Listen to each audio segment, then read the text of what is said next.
Kale buterevu nkwaniriza wonna wosinzira okubanga otulaba ali gwe ku Focus TV. Thank you so much wali nnyo okubeera nga otulaba.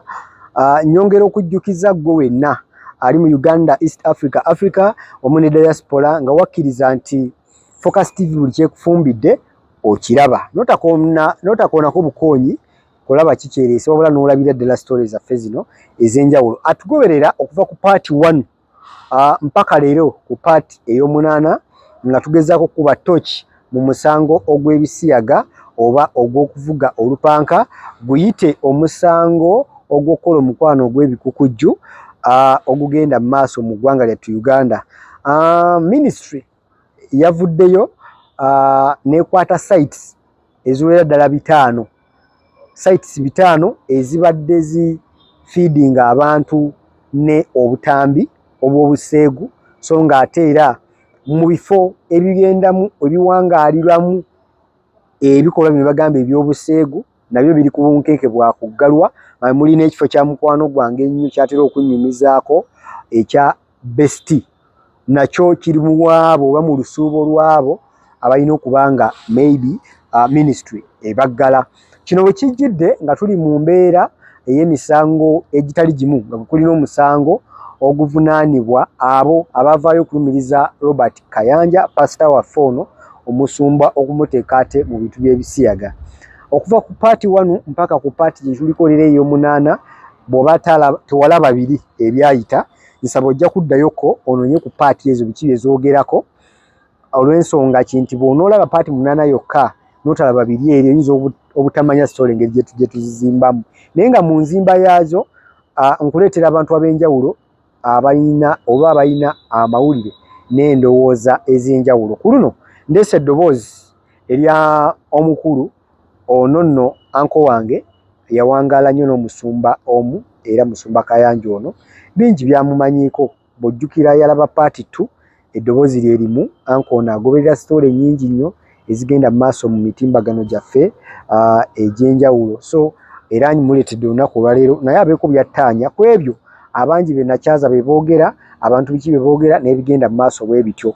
Tujjukire nti neera ku misango bwe guti kwaliko omwami gwe bayita Ken Mukalakaasa yavunaanyibwako emabegakaawo naye n'aweebwa beiru, era nalabako ku vidiyo gye yakola ng'agamba nti mwali mwogera biki ABCD kati ndi bweru era nkola mirimu gyange, naye nga omwami oyo naye minisita ali amutadde mu kkomera olwekuusa ku bisiyaga. Abantu bangi ababikola mu bukusike oba mu bukwekweka, naye ate chance bwevaayo ne bafunako obujulizi abantu bwe baleese, nakyo kyankizo lwa nsonga ki kijja tuyambako opoliisi ab'ebitongole ebikuumira eddembe okusima omuze guno kubeera nga bagujja mu bantu, kuba si kya buwangwa, si kya nnono, si kya bya ddiini, era teri ddiini ekikkiriza. Ensonga lwaki Mukama Katonda bwe yali atonda Adamu yakeera enkya n'alaba ng'alina ekiwuubalo n'amutondera gwe bayita Eva, ate yamutondera Robert oba John. So kitegeeza ki? Kitegeeza nti yalaba ng'omusajja alina kuba na mukazi, kati akola ekyo eky'ebikukujju, mukazi ku mukazi, musajja ku musajja, kituvumirira ekikolwa bwe kityo nga Focus TV tugamba nti tukwatagana nakyo. Njagala tulabe vidiyo eno oba njagala tuwulize eddoboozi babiri, tuwulire anko ono biki byayogera ebikwatagana ku musumba mpaka poliisi oba kooti bweneevaayo n'ekyenkomeredde ku bino ebigenda mu maaso. Ffe tetuyinza kuvaayo kukyogera nga Focus TV nti musumba akola kino ne kino oba takola kiri na kiri, wabula tukuwa ebyo gwe ne weesalirawo oba ne wuuliriza okusinziira ku ebyo. Bagenze mu comment section ne mubaako bye muttaanya, abamanyi bye mumanyi ne mubittaanya, nammwe mukola ky'amaanyi nnyo. Nsaba okwetonda eri abalokole bonna nti nga Focus TV tugendera kusaanyaawo oba kumenyawo ddiini emu oba enzikiriza emu, wabula tugendera ku ekyo kye tukkirizamu ekyennono okulaba nga tutaakiriza obuwangwa n'ennono era n'eddiini endala gye tukkiririzaamu, nti teriyo ddiini wano ekkiriza kugatta musajja ku musajja, ekkiriza kugatta mukazi na mukazi. So abalokole ekyo nkiyisaawo mbeetondera. Katuulize eddoboozi lino tulabe kiki kye tuyinza okufuna. Mu bulamu alina ennaku ez'ekijjukizo kati nno Focus TV yange bazo kufuula ennaku zo ez'ebyafaayo bakwata vidiyo n'okkuba ebifaananyi ku mikolo gamba ng'okwanjula embaga graduations okukyala bano nno tebakoma okwo aba Focus Group yange bakuguka mu kutimba bakola keeki wamu ne juice omuwoomu nga kuno bagattako okukola graphics ne branding ow'ekitongole kampuni oba bizinensi yo era basange ku kitebe kyabwe ekikulu e Kampala ku Jesco Plaza oba basange ku ofisi zaabwe awo ku Focus House Mutuba ne ku ofisi zaabwe empya ekiboga mu Town Council ku 2nd Street okuliraana Smarton Hotel. Ebisingawo bakubire ku simu zaabwe 0757 133 162 oba 0789 020 gwaliko Facebook ne Instagram kebera Focus Group yange ate ku YouTube beba Focus TV ya awo nsasage yagwawo nti waliwo abawala bangi nnyo bannalumyazo mu kyaki abaali balowooza nti pasita asobola okubawasa ate nga baali bangi ng'era balungi ddala naffe twabatunuulira nga bawala balungi ddala mwali Fiona n'afumbirwa Mukasa naye nga naye yalowooza nti oluusi pasita ali muwasa yali muwala mulungi ng'era muwala mukazi mulungi emyaka gye gino naye nga batono nnyo be baava mu kyaki si bangi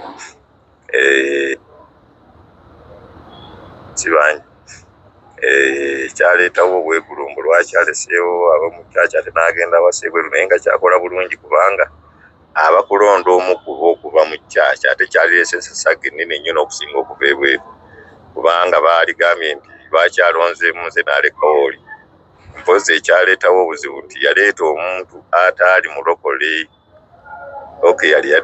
yali mu Church of Uganda naye teyali mulokole by that time yali mukkiriza mu Church of Uganda mu Anglican Church ne family yali bantu bagundiivu nnyo mu Anglican Church naye nga teyali mulokole omukyalo oyo bwe nawulira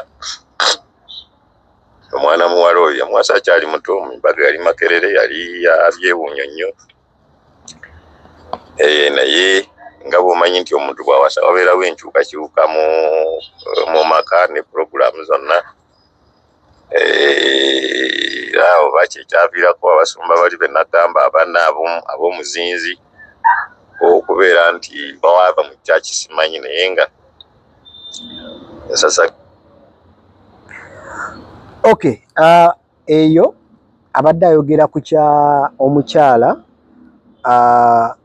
Jessica omukyala Jessica Kayanja bwe olunaku oba omulundi gwe yafumbiriganwa ne Robert Kayanja omusumba ng'agamba nti abantu bangi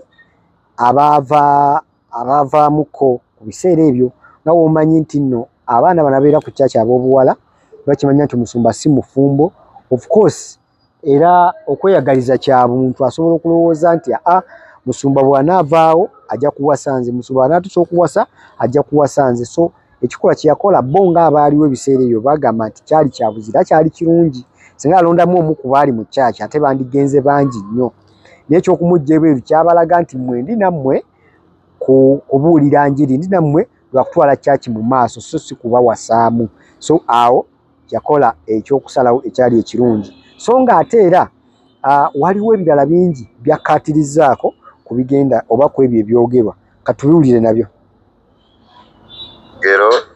ebyamagero bingi Katonda byakozeseza Pastor Robert Kayanja mu Uganda okusinga n'omuntu omulala yenna gwe nali ndabyeko mpozi ku bantu Katonda bawadde ekirabo ekyokola ebyamagero mu Uganda ng'oggyeko Pastor Robert Kayanja omulala yali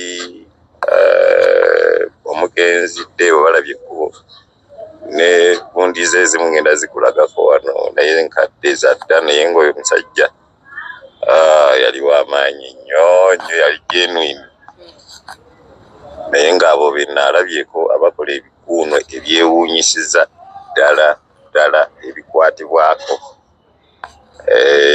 sisobola kugamba nti nkugambe nti nalaba kino nakiri abazibe okuzuula amaaso abakiggala okuddamu okuwulira obwana obwajjanga bwa bitundu ne budawo ne butambula bulungi kwegamba ebyamagero Katonda byamukozesa tebiriiko question mark ate si bipange nga omuntu omulala bw'ayinza okujjubisa n'okuwulira ekyamagero omuntu kikola tekitegeeza nti aba muntu wa Katonda n'abantu abatali ba Katonda nabo basobola okukola ebyamagero naye nga Pastor Kayanja ye ebyamagero abikoledde ddala tebimutwala ku international scene.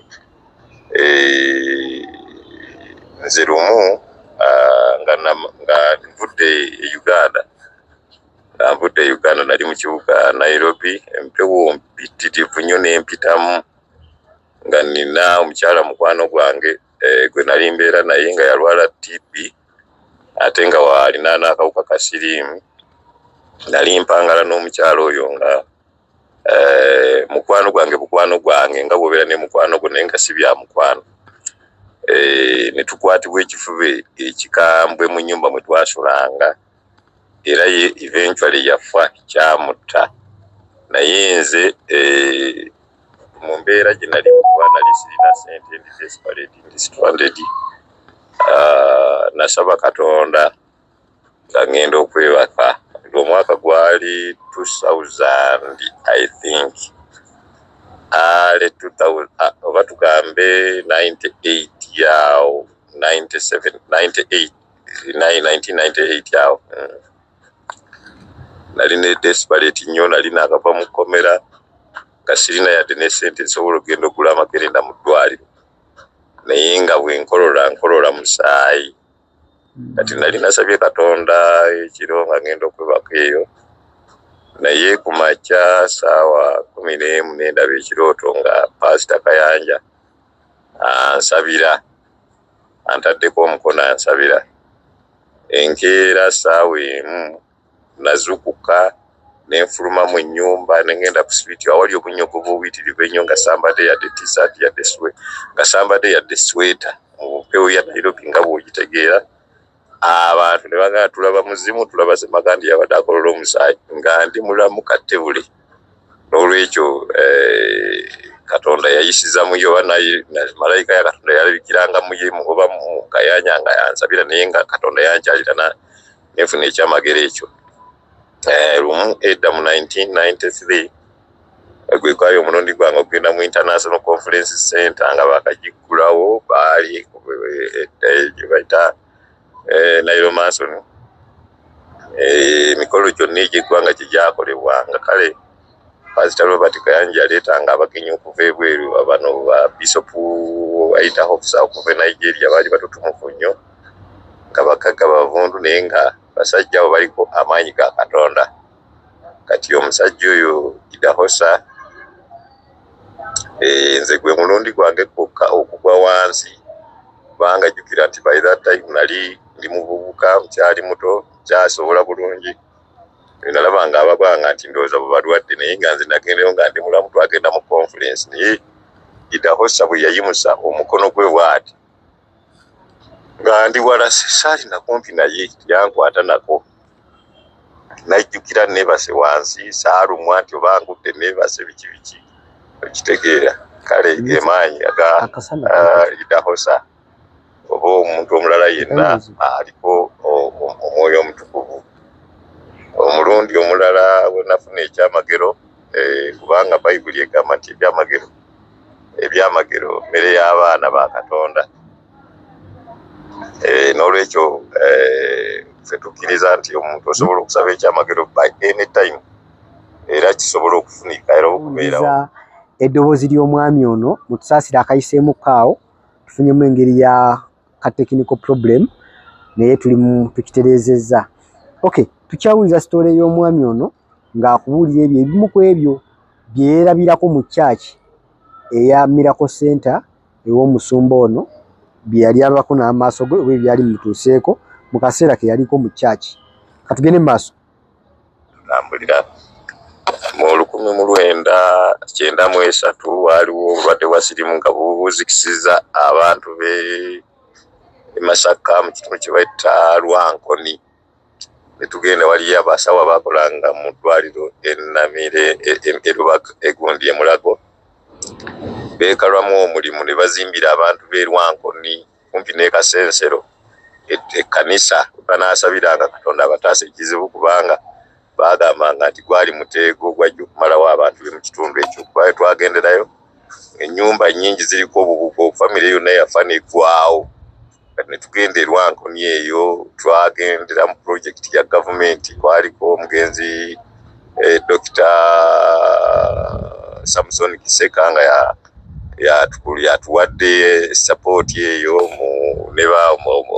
waliwo minisita omulala bamuyitanga Baraki Kiria, era nga mu support eyo yalimu no minisita omulala bamuyitanga Mayanja Nkanji, Jewasi Mayanja Nkanji, baali balokole ne batuwa support eyo. Ne tugenda ne tuzigulawo ekyaki nnene nnyo e Rwankoni na kati ekyaliyo. Naye mu kugenda kwaffe n'okudda n'emikolo gyonna ku Lusedi biki enkuba yatonye, emmotoka ne zitubira, ffenna enkuba. Kati bwe twakomawo n'engwamu omusujja gwa meningitis, okitegedde. Nali nzize mu kikuuba awo kunoonya wenkolera, we nakolerangaawo ku batabata, ne mpuliranga obulamu bunzikwako, omuliro muyitirivu nnyo ogunjokya, kankana nzenna sisobola kulya kintu, okitegedde. Kati nina balokole bannangaawo bwe nawangalanga nabo ne baŋŋamba nti awo bonaabonera kinaawe Simakane, jja tugende wali ku KBC. Waliwo omubuulizi yavudde Nairobi, Pastor Mungai yafiira mu accident, naye tugende wali ajja kusabira ojja kutereera. Ne bantwala. Omusujja gwa meningitis by that time gwali mwingi nnyo mu Uganda nga buli muntu yenna gwakaaba.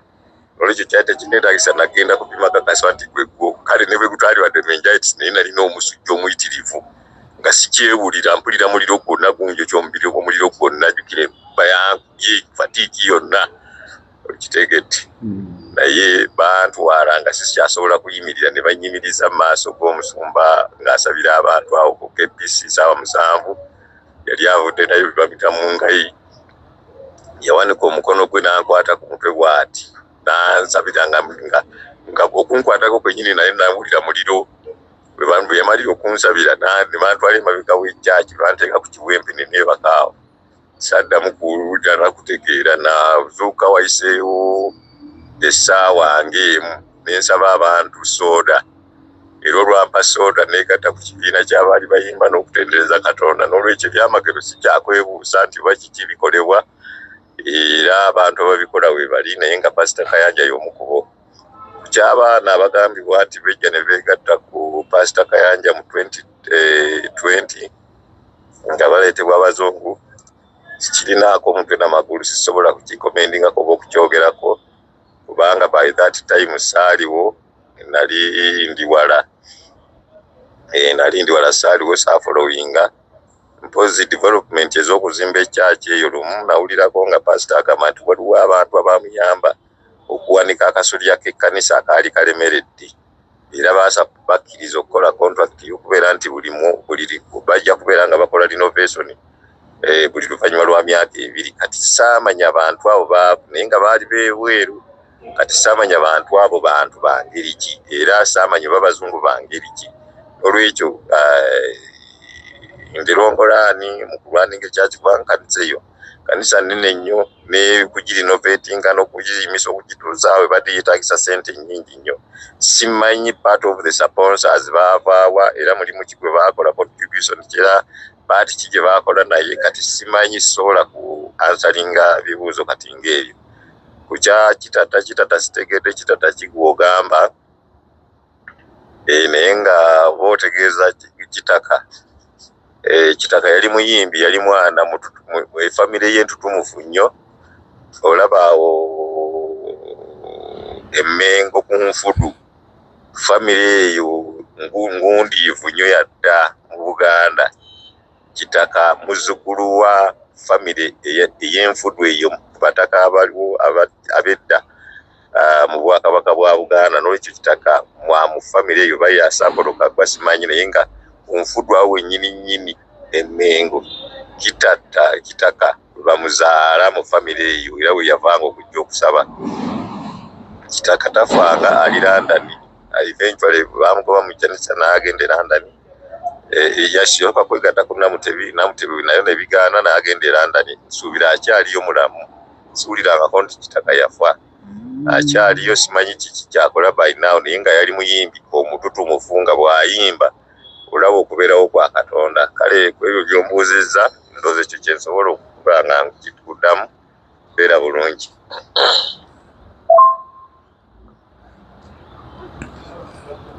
Okay, gundi eyo Edio aba eddoboozi tuwulidde okuva gye libadde gye lyatandikira, kibadde kikulaga engeri ki gyatwalamu ebintu oba engeri ki ye gye yalinga agobereramu story gye ziflowingamu. Jjukira nagambye nti okuva ku paati 1 mpaka eno ku paati 8 tuze tufuna abantu ab'enjawulo nga buli omu akuwa history oba akuwa gyenvuddewe gw'amanyi. So kati okutuuka ku level eno eya paati 8 omwami ono yina ebibuuzo bye namubuuza nze okusinziira bye yatuwa mu paati 2 okulaba oba bicorresponding oba biri in line n'ebyo bye tubadde tuwulira ebyenjawulo. Otherwise igwe alaba Focus TV era agoberera. Thank you so much.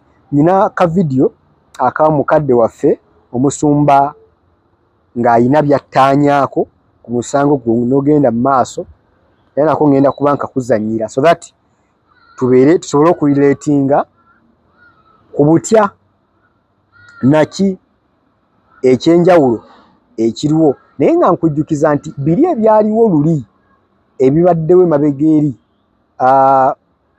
byonna bijja byekuusa ku musumba muno. Era abamu we basinze ne bagamba lwaki mu basumba bonna abali mu nsi muno lwaki musumba gundi. So kati kyetugamba nti poliisi n'ebitongole ebyokwerinda wamu ne kooti erina okuba ensaala ennyo, eira okuddabulula erinnya ly'omusumba oba okuliyiwa, eira okugamba abantu amazima oba okubagamba ekituufu. Amanyi amazima n'ekituufu byanjawulo.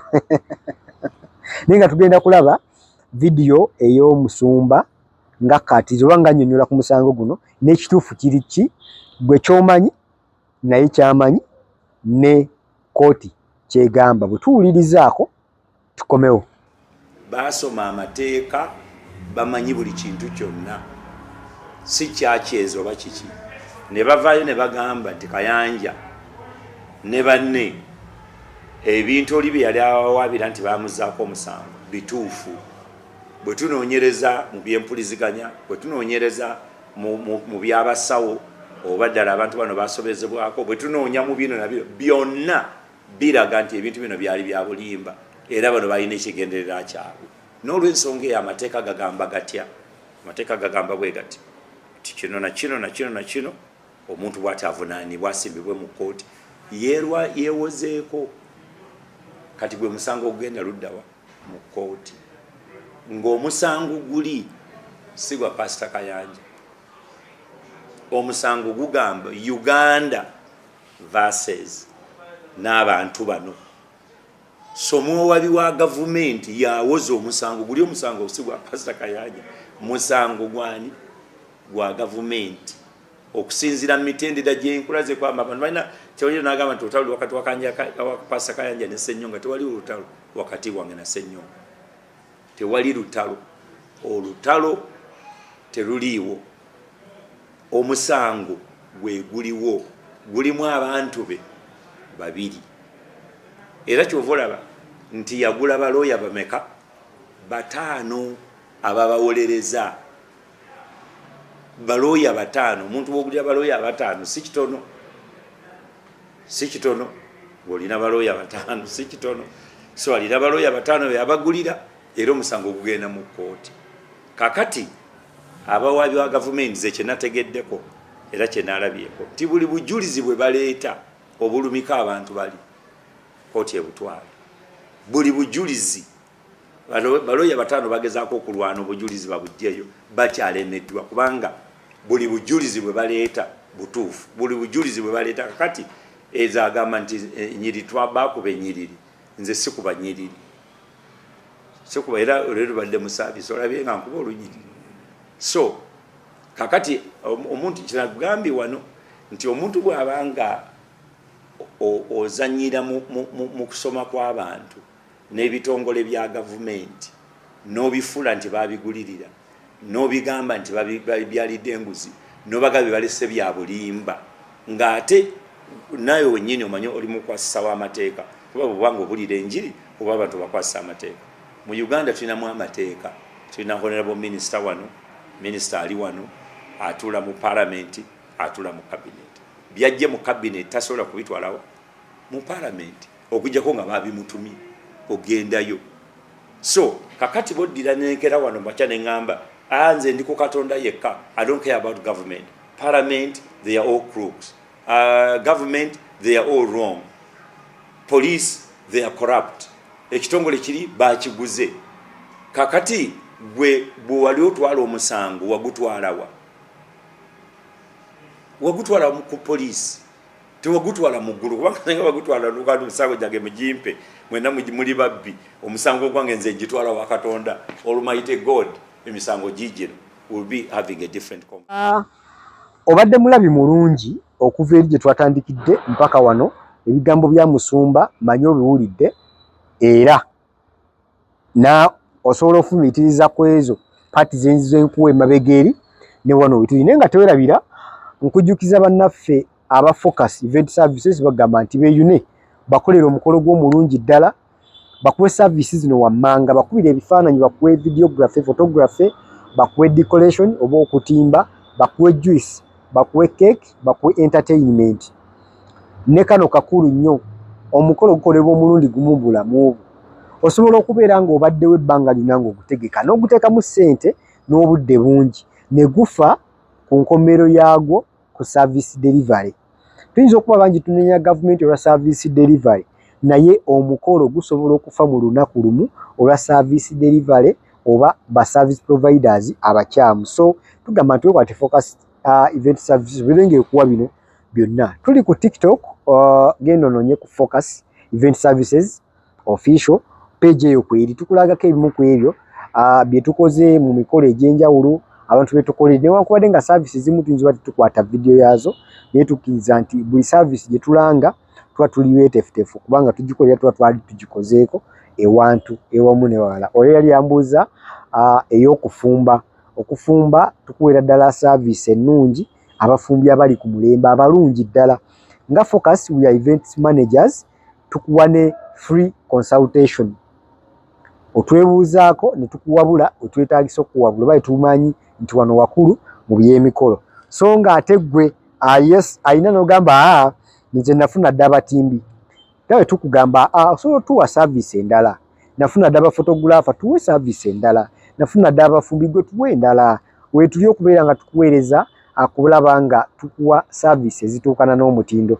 Noonya ku ba Focus Event Services enamba kwezi ku screen so nga ate wamu ne bannaffe aba Focus graphics and branding bagamba nti beeyune baku brandingira omukolo gwo. Manyi bangi balina emikolo gyabwe naye nzikiriza nti ate gwe atukozesezzaako ng'osobola okumanya omukolo ekikola osobola okumanya graphics gwe tusobola okuwa.